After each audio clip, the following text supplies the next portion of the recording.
You work for me. I don't work for you. A mother walked into a school board meeting, faced down a panel of officials, and said 7 words that stopped the room cold. You work for me. I don't work for you. By the end of this video, you are going to understand exactly why that moment matters, not just for her, not just for her district, but for every parent in this country who has been told to sit down, be quiet, and trust the system. Stay with me to the end, because what I found in this footage goes deeper than one angry parent. This is about a pattern, and it is playing out in towns and cities everywhere. You have a duty. We are entrusting our children to you. We teach our children morals, values when they grow up to commit crimes and end up in prison and kill a police officer. It's our fault? No, it's your fault. You're emotionally abusing our children and mentally abusing them. You're demoralizing them by teaching them communist values. This is still America, ma'am. And as long as I'm standing here on this good ground earth of God, I will fight. And this is not the last of me you will see. I'm retired.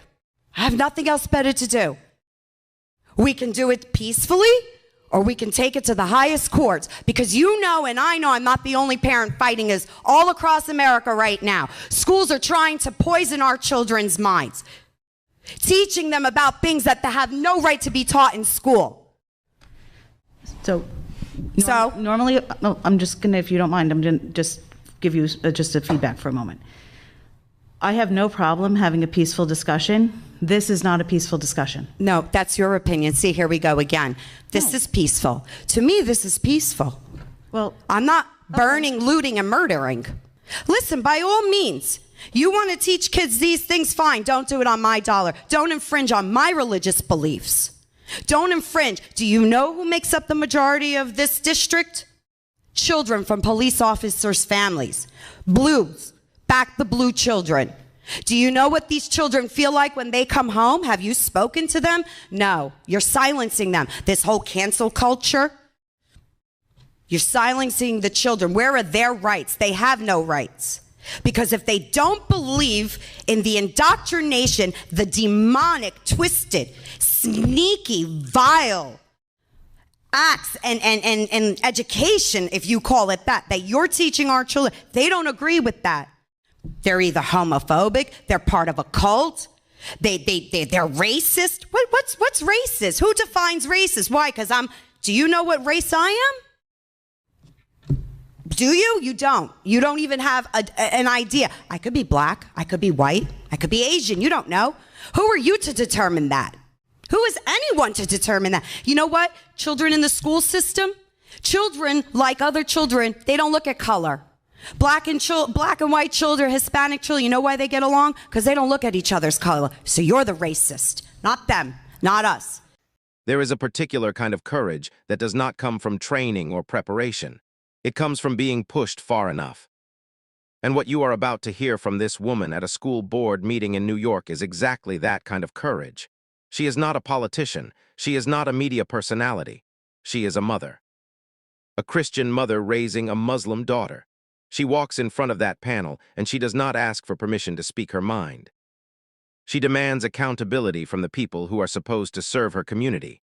Now, before I get into the substance of what she said, I want to point something out that most people gloss over. Watch how the officials respond. The moment she begins naming names, she is immediately interrupted. She is told she cannot use names. She cannot identify the specific individuals she has grievances with. Think about that. A taxpayer standing in a public meeting, funded by public dollars, being told she cannot specifically address the conduct of public employees. That is a remarkable thing to witness. She pushes back immediately, and she is right to do so. These are not private citizens she is naming. These are people who, according to her, place themselves publicly on social media. People who, she claims, made statements and created curriculum content that she found deeply alarming. If that allegation is accurate, then the attempt to silence her naming of names is not a procedural courtesy. It is a shield. Now here is where I want to be precise, because I think precision matters on this topic more than almost any other. There is a legitimate, important debate happening in this country about what gets taught in public schools, how it gets taught, and who decides. That debate does not belong to one political side. Parents across the ideological spectrum have raised concerns about curriculum content. But what has become clear over the last several years is that in many districts, the formal channels for parental input have become largely ceremonial. You get your 3 minutes. You say your piece. The panel thanks you, and nothing changes. This mother is responding to that dynamic. She has clearly been through those channels before. She references documentation she brought with her. She references a specific curriculum she believes she can prove was developed with problematic content. She is not making vague accusations. She is claiming to have evidence. Whether every specific claim she makes is accurate, I cannot verify sitting here. That is important to say honestly. But the structural point she is making, that parents are being systematically excluded from meaningful influence over the content their children are taught. That point has been documented repeatedly and independently. Look at what happened in Virginia. The political outcome in that governor's race was directly connected to parental frustration over school policy. That was not manufactured outrage. That was a measurable, electoral consequence of parents feeling unheard. Look at what happened during the period when schools shifted to remote learning. For the first time, large numbers of parents were sitting in the same room while their children were being taught. What many of them saw surprised them.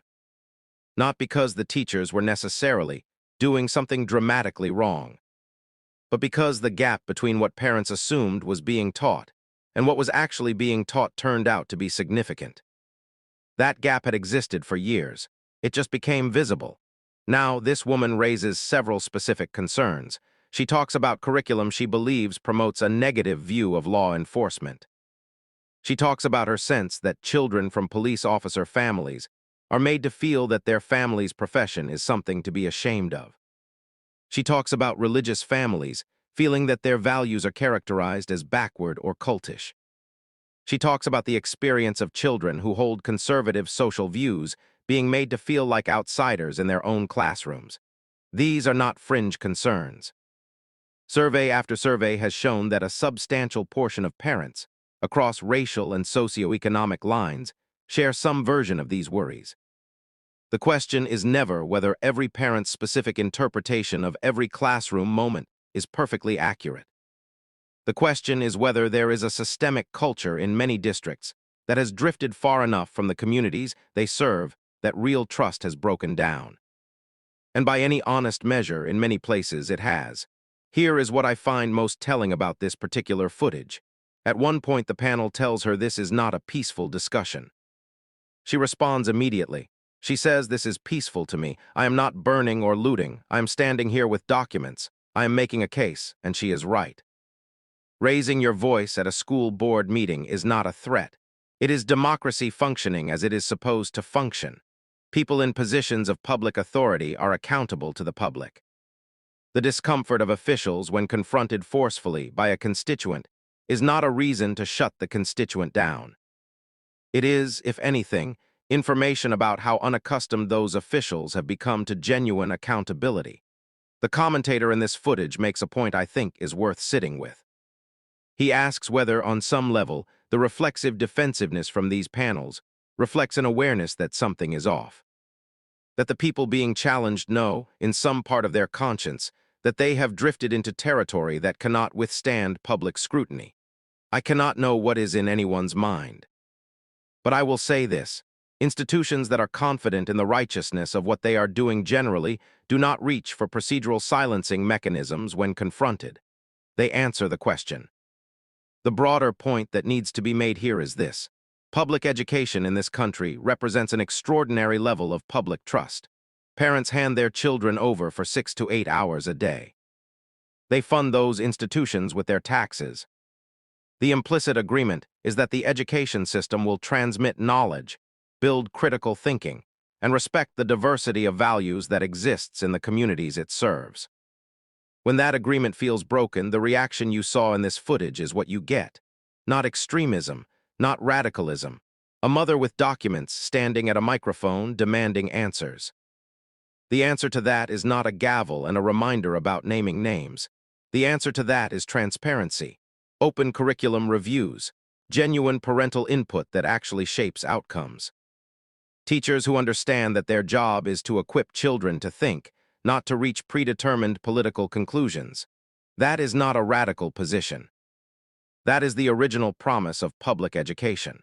And until the people running these institutions take that promise seriously again, you are going to keep seeing moments exactly like this one. A parent alone at a microphone, reminding a panel of officials who they actually work for. Now hit that like button and subscribe, because next time, we are going deeper into how these decisions actually get made, who is in the room when curriculum gets written, and what parents can realistically do about it. You do not want to miss that one.